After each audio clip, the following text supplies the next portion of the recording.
All right, we have got the wonderful Brian standing by with CAIC, and we have lots to talk about. Of course, keeping you in the know, keeping you safe about all things Avalanche. We've got a lot to dive into. So, Brian, I'm going to give you the floor. Tell us where you'd like to start.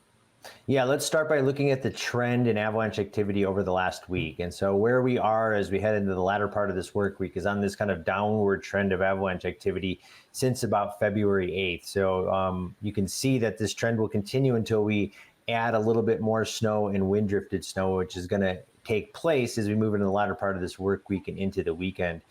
The slopes that we're worried most about are depicted here. So this is just shows the distribution of avalanches large enough to bury, injure, or kill a person.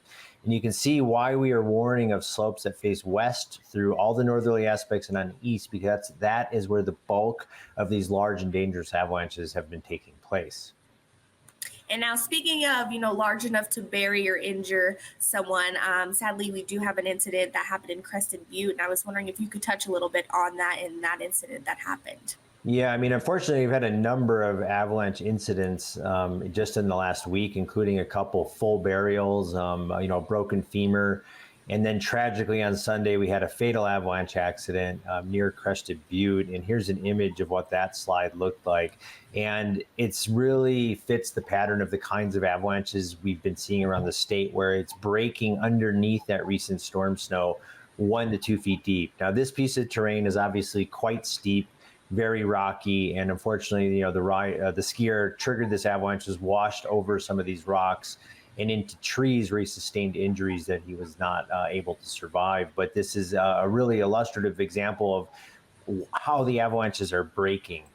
And those conditions are not confined to the Central Mountains. It's really, statewide, we are seeing most avalanches break underneath the early February storm snow 1 to 2 feet deep. And here's just an example from Red Mountain Pass over the last few days.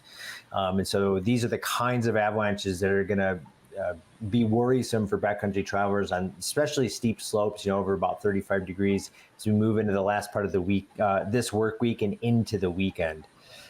Here's a forecaster up near Montezuma in the northern mountains, kind of showing what these buried weak layers look like. On the northwest aspect at about 11,000 feet near the town of Montezuma. We dug a quick snow pit here, and we got decreasing danger happening in the northern mountains. We do have some snow on the way later in the week and this weekend. And what you can see here is we have this really big surface hoar layer. This is some of the biggest I've actually seen in the county, almost 12 millimeters. If you look closer, you can kind of actually just see it. And so we have this big surface hoar layer here, and it's about 30 centimeters deep below the surface. This formed at the beginning of February. And then throughout February, we've had these small storms that have built up this really soft slab above it. Right now, it's not a problem because the slab above it is really soft. It's not propagating a failure. I got a non-propagating result in this snow test. As we get more snow and wind, add more of a load to this, we could start to see some more avalanches on this layer. And when the storm comes in, look for the danger to rise. So I think Andrew summarized it really well right there. So, we've been talking about this surface hoar layer, which I'm showing here, and you can see that's obviously quite dramatic, very fragile, can't handle much of a load.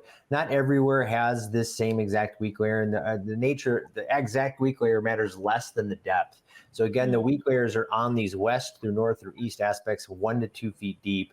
Conditions are going to vary a little bit depending on where you go in the state.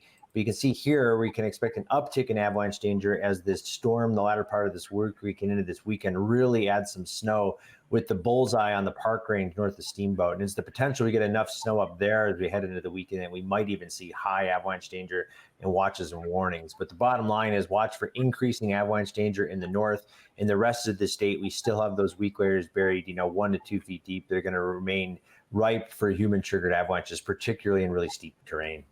Sure. And to make sure that we stay alert when we're out there, especially for the holiday weekend.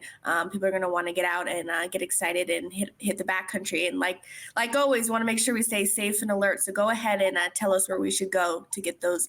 Yeah, we really want people to enjoy it. The snow conditions are great. There's plenty of safe terrain to utilize. So to dial in your trip plan to meet the current conditions, please go to colorado.gov/avalanche, or you can check out the current conditions on the CAIC mobile app. Fantastic. Thank you so much, Brian, for sharing everything. We so appreciate it, and we'll see you next time. Yeah, we'll see you next week.